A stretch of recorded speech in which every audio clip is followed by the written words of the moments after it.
Hello दोस्तों, मैं अमित शर्मा। हमारा आज का टॉपिक जो कुछ महीनों से आपके समक्ष आ रहा है, आज हम पार्ट 9 लेकर आए हैं। Now the final blow will come. और हमारा टारगेट है यूपीटीजीटी, सब्जेक्ट है हमारा इंग्लिश, और ये हमारा अंतिम प्रहार है। आज हम आपके समक्ष कुछ नया टॉपिक लेकर आए हैं, क्योंकि हम सोचते हैं कि जब भी आपके पास वीडियो लेकर आए, कुछ ना कुछ उसमें इंपोर्टेंट क्वेश्चन तो लेकर आते ही हैं, लेकिन टॉपिक भी समय समय पर हम चेंज करते रहते हैं, ताकि एक टॉपिक को देखकर students and I might strike a pose. I'm in my zone, but I'm sure that you know. Too much drip, it ain't my fault. It's in my feet, it's in my wall. Run it like a field day. I've been thinking about this. Would you marry me?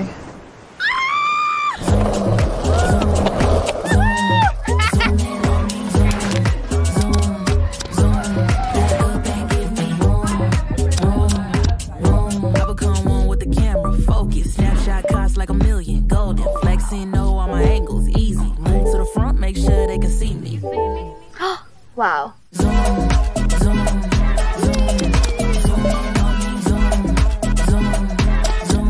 Back up and give me.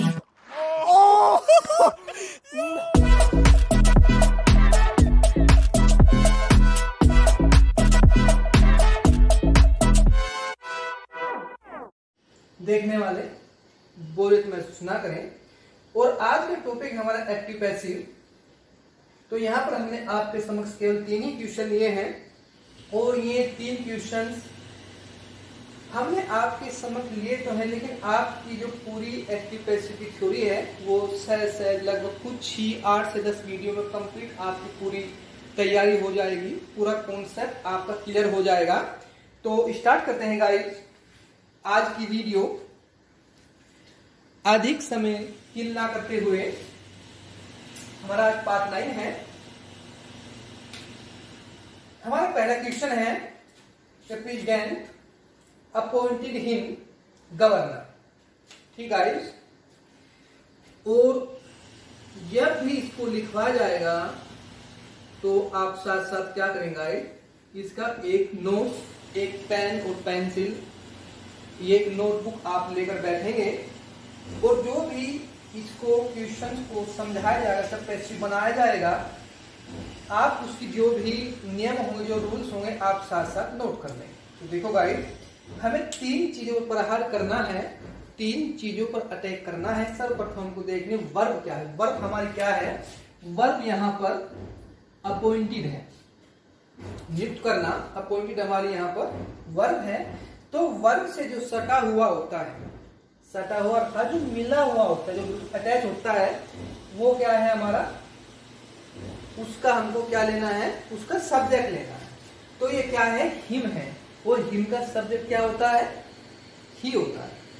Him आपका object है, इसका subject क्या होगा, ही होगा। ठीक है। अब पहली बार हमने वर्ब पर अटैक किया, प्रहार किया, तो हमको सब्जेक्ट मिला। अब दूसरी बार फिर हम वर्ब के पास गए, हमको इससे टेंस निकालना है। वर्ब, ये sentence, the president appointed him governor, ये वाक्य है हमारा पास्ट इंडेफिनिट, यानी सेकंड फॉर्म है। तो अगर सेकंड फॉर्म हो, वर्ब के पास आप वर्ब के अगर सेकंड फॉर्म है, तो आप वहां से वाज या वर से एक लेंगे, ये तो वोज लेंगे या वर लेंगे। लेकिन हमारा सब्जेक्ट यहाँ पर क्या है, सिंगुलर है, तो आप वोज या वर से क्या लेंगे, अब केवल वोज लेंगे। तो आपने यहाँ पर क्या लेगा, वोज लिया, ये क्लियर हो गया। अब तीसरी बार फिर से आप वर्ब के पास गए। मैंने आपसे पहले ही कहा था, ये कॉन्सेप्ट क्लियर किया था कि हम 3 बार वर्ब के पास जाना है। पहली बार गए, आपका सब्जेक्ट आया, दूसरी बार गए, आपका टेंस आया, तीसरी बार गए, अब आपकी वर्ब ही आएगी सेम।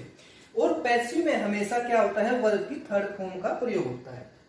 जब आप एक्टिव से पैसिव बनाते हैं, सभी पैसिव में वर्ब की थर्ड फॉर्म का ही प्रयोग होता है।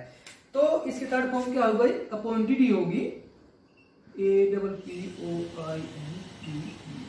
अपॉइंटेड। ये आप इसकी सेकंड फॉर्म भी है और इसके अपॉइंटेड ये थर्ड फॉर्म भी सेम गाइस। ठीक है, सेकंड और थर्ड फॉर्म दोनों क्या है, सेम है। अपॉइंटेड किसने किया, गवर्नर ने किया। ठीक है, तो अब यहां पर आप गवर्नर लेंगे,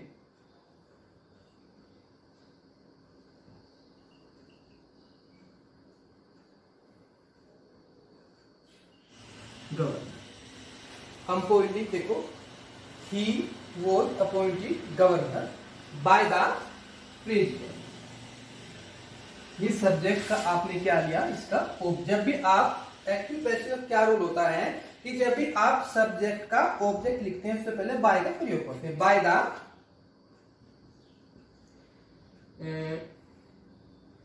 president, by the president.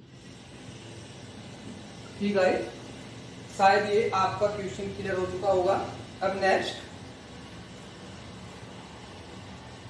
Number 2 passive.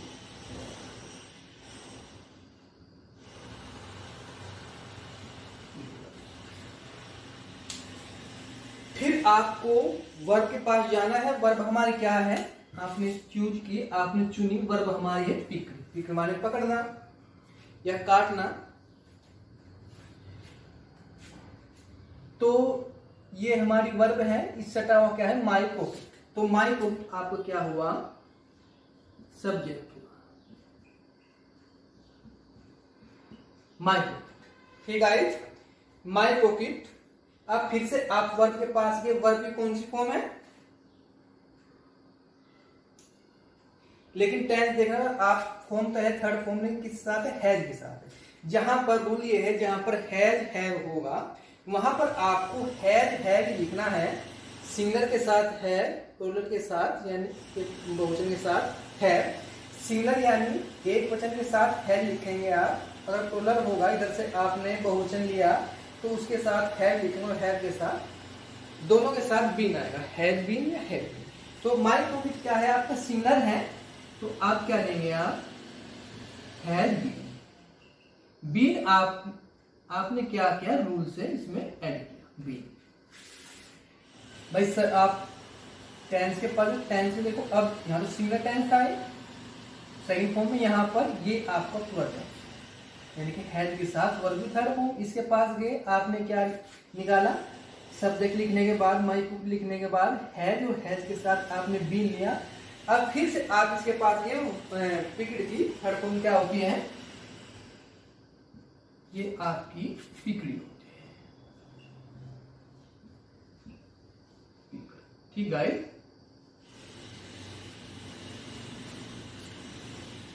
तो my pocket had been picked. ठीक, ये बात क्योंकि जहां पर अगर वाक्य में ही हैज हैव है तो आपको इसका पैसिव करके इसमें हैज हैव के साथ बीन लेना है। अगर सिंगलर है तो हैज बीन लेना है, प्लूरल है तो हैव बीन लेना है। अगर फिर भी आपको कोई कॉन्सेप्ट क्लियर ना हो तो आप कमेंट्स में पूछ सकते हैं। और समवन, एनीवन, एनीबडी। समवन हुआ आपका, एनीवन हुआ, एनीबडी हुआ, नो वन हुआ, इनको आप हटा देते हैं, या आप बाय समवन भी लिख सकते हैं। तो रूल के अनुसार कोई आवश्यकता नहीं है लिखने की, आप इनको हटा ही दें, इस चीज को आप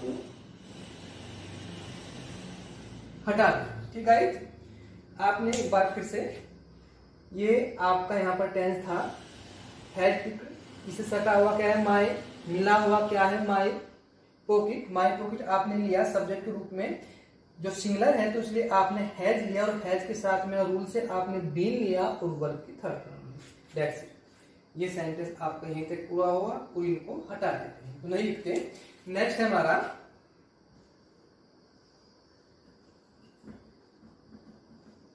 नेक्स्ट पैसिव है हमारा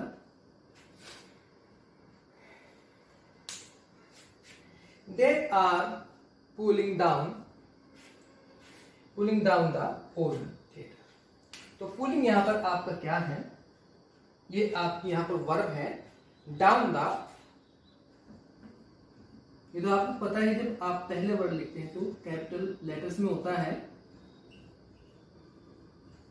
डाउन द ओल्ड थिएटर।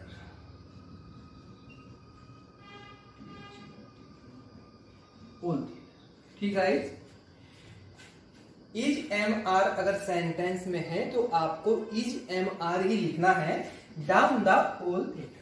ये क्या है, सिंगुलर है कि प्लुरल है? ये आपका सिंगुलर है ना कि प्लुरल है, बहुवचन है, एक वचन में है। तो आपने क्या किया, इज किया।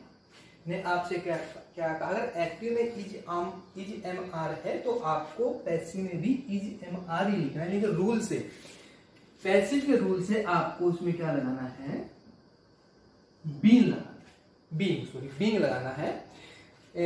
जहां पर हैज है होगा यानी कि प्रेजेंट परफेक्ट होगा, वहां पर आप बीइंग लगाएंगे, BEEN बीइंग। ठीक है, यहाँ पर आपने बीइंग लगाया था, लेकिन यहाँ पर जहां पर क्वेश्चन में ही आपका क्या है, इज एम आर है यानी कि प्रेजेंट कंटीन्यूअस है, वहां पर आप बीइंग लगाएंगे। अब क्या हुआ आपका, डाउन द होल थीटा। ठीक है, इज बीइंग अप पुल्ड, भाई स्पेस बहुत कम रह गया। थर्ड फॉर्म पुल्ड और लिखना भी यहाँ तो है, बाय दे का ऑब्जेक्ट क्या होता है गाइस, दैट। तो मेरे इन क्वेश्चन को समझाने में, देखो ये तो मानता हूं मैं बहुत थोड़े, केवल 3 क्वेश्चन, लेकिन इन 3 क्वेश्चन को मैं मानता हूं कि मैंने इस प्रकार से समझाया है कि इसमें कोई भी जो नियम आपको बताए गए हैं उसमें से कुछ भी आपके क्लियर ना हुआ हो, ऐसा हो ही नहीं सकता। अगर फिर भी ऐसा कुछ होता है तो आप कमेंट्स में बता सकते हैं। तो गाइस, आप हमारी वीडियो को अवश्य लाइक शेयर सब्सक्राइब करें और कमेंट्स में अवश्य बताएं कि हम अपने चैनल्स को अधिक शिखर तक ले जाने के लिए आपके मुताबिक इसमें क्या मॉडिफिकेशन करना चाहिए, क्या बदलाव करना चाहिए, या सही चल रहा है, तो आप अवश्य सुझाव दें। तो गाइस, आज के लिए इतना ही। तो okay guys, thank you very much.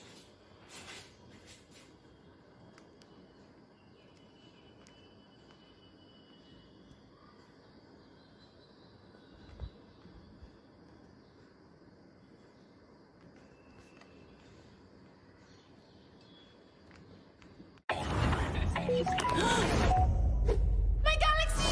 My awesome screen. My awesome camera. Long lasting. Battery life. My awesome screen. My awesome camera. Long lasting battery life.